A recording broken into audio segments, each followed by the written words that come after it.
Hey Monarchs! I've been hanging out a little bit more on social media, checking out what people in my industry are talking about. And I'm noticing there's this trend in isolation in concepts. And I want to talk about the importance of blending these concepts. And what I'm talking about is the anti-diet culture, the body positivity culture, and the weight loss culture.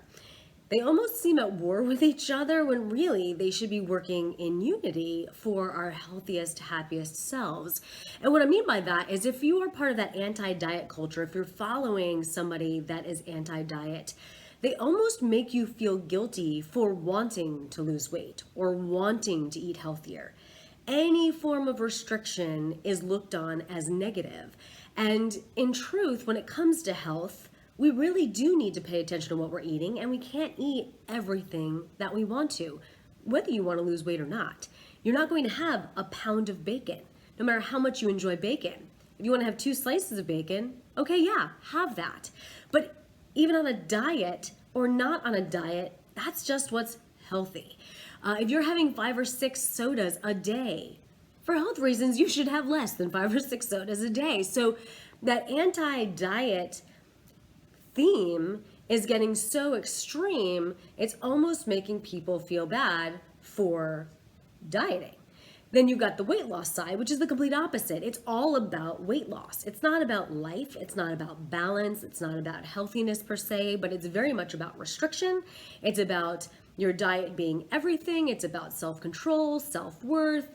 It's about eliminating whole food groups. It doesn't have a lot to do with health, just entirely around what do I look like and how do I get there. Well, that's not health either. That's not good for you either.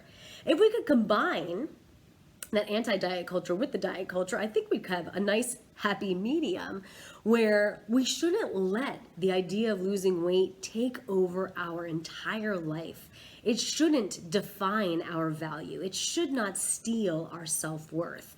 We shouldn't be filled with shame based on what we eat. And that's where I agree with that anti-diet culture. I think they're absolutely correct. At the same time, if we need to be making changes to our eating decisions and our movement decisions to create a healthier, happier self, yeah, we should be doing that. And that's where I agree with the diet side. And then there's the body positivity, which I love. I think it's fantastic, especially if you've been following me. You know, size is size. That has nothing to do with your value. And you really need to love where you are right now, no matter what size you are. Love who you are. Love how you look. Dress it and look it and work it and go out there and strut your stuff. But if your size is unhealthy for you because with it comes cardiovascular disease, type 2 diabetes, movement restriction, then love where you are, and it is absolutely okay to want to be in a smaller size. And once again, some of the philosophies I see around body positivity, it almost makes you feel bad for wanting to be smaller simply because you've accepted and loved yourself larger. And if you are absolutely happy and at 14 and as a healthy size, why should you feel pressure to go down to a size 4? That makes no sense. That has nothing to do with health. That's aesthetics. So yes, love your curves, love your size.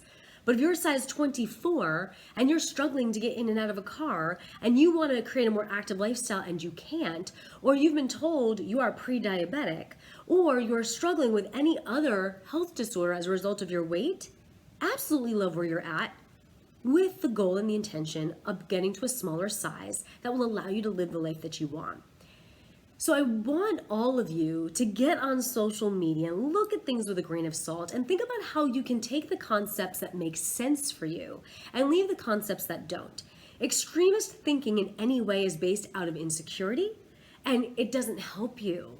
Secure people don't need extremes. Confident people don't need to prove how much they love themselves by gorging on a pound of bacon to prove, hey, I like myself at this size and look, I'm willing to do whatever it is to stay here.